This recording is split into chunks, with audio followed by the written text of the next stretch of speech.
All right, let's talk about where this could potentially go then. Instead of the world falling apart, it could be gutted. Trump reportedly plans to purge the deep state if he wins next election. Will use executive order to strip employment protections. That's about it. They're saying up to 50,000 employees could be fired. I'm voting for Trump. That's it. That's all. You say that to me, good sir, and I'm like, okay, I'll vote for you.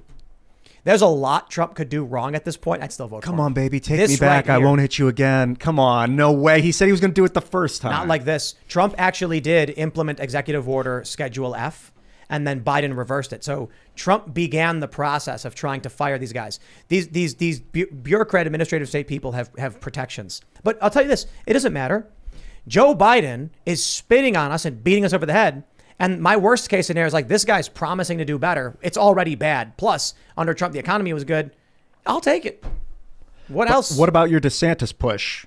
See, that's what I was saying. I said, I don't think DeSantis would fire everybody like Trump would. And then all of a sudden we get a report that Trump wants to fire everybody. There we go.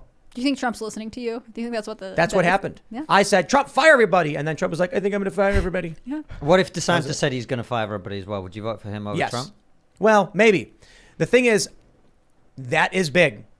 And if DeSantis said he was going to go in and fire everybody the exact same way, that's a huge advantage. I don't know, though. I think Trump's got a bone to pick, right? I think what really makes me believe Trump would do it is he wants revenge. That's it. DeSantis would probably try to negotiate and simmer things down and then get taken advantage of, because that's what Trump tried doing. He's like, I'm going to drain the swamp. He gets in and then says, okay, we'll bring Bolton in, fine. Got knifed in the back for that one. Now I think Trump, they really, really went after him. I think he wants revenge for Russiagate. So it's that. It is his anger over Russiagate and being impeached for Ukrainegate, where I think he's going to go and it should be like, you're fired, you're fired, you're fired.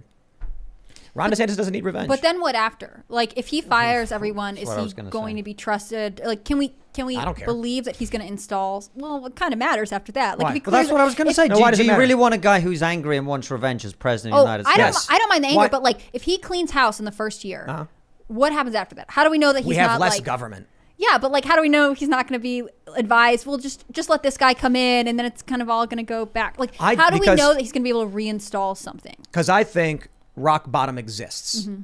And I think what we've looked at with the uniparty over the past several decades is so far down, we've hit mantle. No, rock bottom would be like Fallout.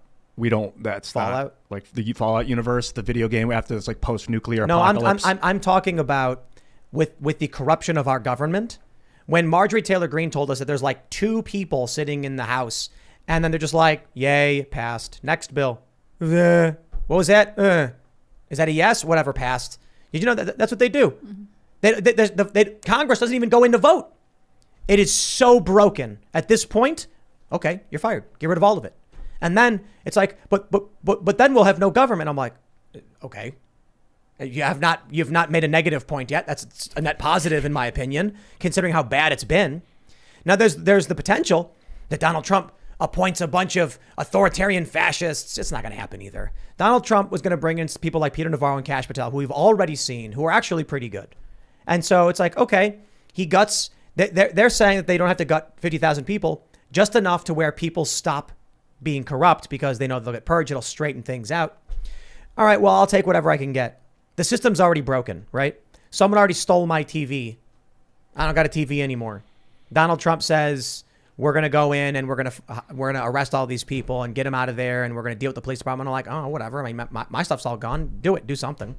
I think the system's always been kind of janky, like put together by duct tape and string. And then the American Constitution was pretty cool, and it makes it run. Like the engine is turning. Everything's okay. It's pumping out a lot of carbon, but you know, it's functioning even though it's held together by duct tape. And if you don't constantly like keep patching it up, it's just going to break and then fall on the ground. So we're in that stage of like, why is it shaking so fast? I don't know. I don't want to touch it. I'm going to get killed if I get near it. No, we got to do something about this. You know, maybe the transmission is a little bit old on this old rickety country, and you got to take it apart, clean it out, and reconstruct it. You know what I mean? Just put it back together. In order to do that, you got to stop the machine for a little while, and that's Trump not firing possible. Everybody would be fantastic. Isn't that what the woke think?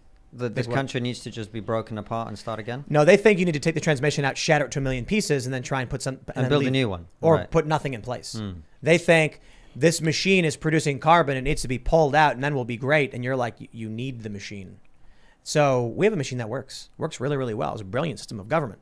We just need to get rid of the gunk that's stuck in it. You know what I mean? And just pull it out and throw it in the trash. They want to just shatter the machine. They have no replacement. What I see is another Trump term brings this whole thing that we've been talking about today 10 levels further. You're getting closer to civil war, much, much closer.